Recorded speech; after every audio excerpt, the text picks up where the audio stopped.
begin with earlier this month, the 23rd season of The Voice launched with a slew of talented new contestants vying for $100K and a record deal with Universal Music. Among the contestants causing a buzz is 31-year-old singer EJ Michels from Draper, Utah.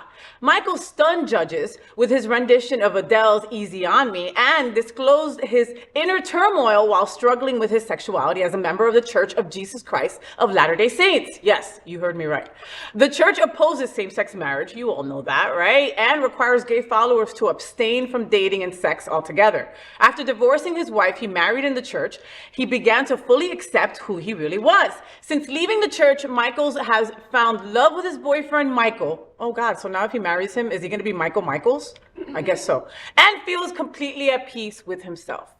Maybe his last name is more Michels. I'll change his name to Michels. Michels also got an opportunity to perform during the NBA halftime show at the Utah Jazz's Equality in Action Night on March 27th. How amazing is that? Former Mormon comes out on The Voice. What are we all talking about? What do you think about Michelle Michels? So, Michelle, we'll go by. Let's call Michael Michelle. First thing, when you said Michael, I was like, Michael Myers. I thought of Halloween. But anyway, by the way, 23 years of The Voice, 23 seasons. Right? Don't you feel I remember The Voice. Yeah. Like one. Like, not like The Voice season one. 23. Right, like where is the time gone? I don't know. But first things first, I actually didn't know all of that about the Mormon church. I just knew that it was crazy. Okay, so like I didn't know everything about game. I knew that you could not do it, but I didn't know how intense it was. So when I read up a little bit, I was kind of shocked. And now anything from that musical, The Book of Mormon, makes sense to me.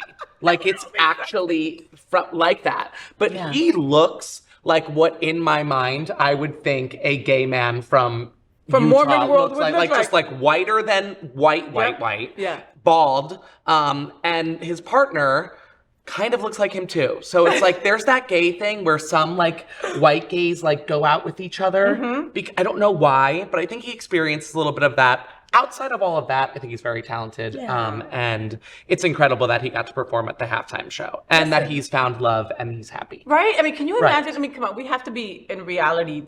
You have to know that there's tons of people in the closet, you know, that will never be able to come out, you know, and which is why I'm always so vocal and loud about my gayness and my sobriety, because there's so many people that just can't be out, and you have to understand that and respect that. Well, and they look to those like you who are so out and proud with your queerness and your sobriety as an outlet in which they can confide in and relate to and feel better about certain situations they're in.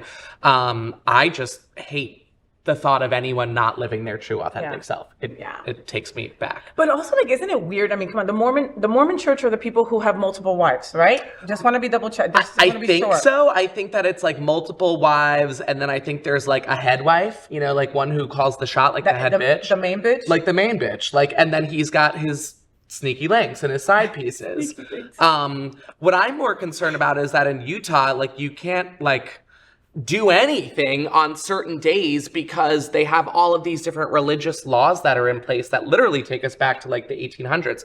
Can't enjoy a good mimosa on a Sunday. You can't do things that you can do normally in Florida and LA and New York and New Jersey. So I think it's a whole, as a state, as a whole, it's like there's this sense of control that they want to control the people who are there. And you can't do that. You can't hold us back. You can't hold queer people back. No, you can't. And you can't dim our light. You know, I mean, for the people who love their religion and their way of being, please, it's all for you completely. Absolutely. Do what you do, you boo. But if you're feeling inside, this is not who I am authentically. Trust that, because it just doesn't work. You know, I live near a big affluent Jewish community, right, down in Miami. And I think it's Saturday. It's Saturday or Sunday that they can't drive around. Side piece, do you know anything about this? Oh, and they walk to the service. They walk everywhere. I think I've seen this. I think I've witnessed it like in LA, like while I've been driving to a gig and there are many different temples on the way.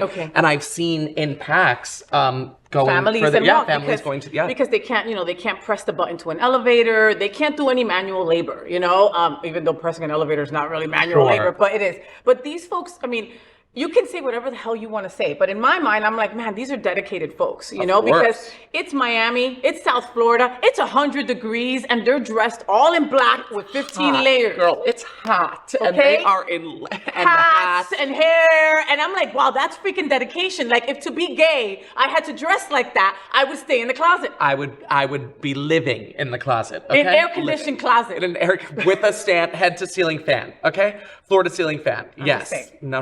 Just say, okay. Couldn't do that. Michael, Michelle, we're so proud of you. Keep living your true, authentic self. I hope that you win. I hope that you made it to the next round, but we'll definitely follow you. I love Michelle, by the way. That is the funniest thing that's going to be all day. I'm just going to keep writing. Is his name Michelle? Michael Well, Michelle? it was spelled M-I-C. It was spelled M-I-C-H-E-L.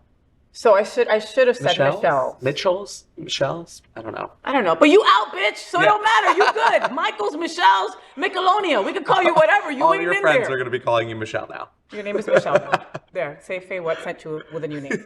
So, did you enjoy the show? I know you did. So make sure to click subscribe so you won't miss any of the events, news, or interviews right here on the Faye What Show. Ring the bell at the bottom of the screen, right there, so you'll be alerted every time we're live. You can also click on the Happening Out Television Network logo so you can see all of the shows on the most diverse LGBTQ plus media network. Find out just what we're doing to bring the L and the G together right here on the Faye What Show. Get the week started with me.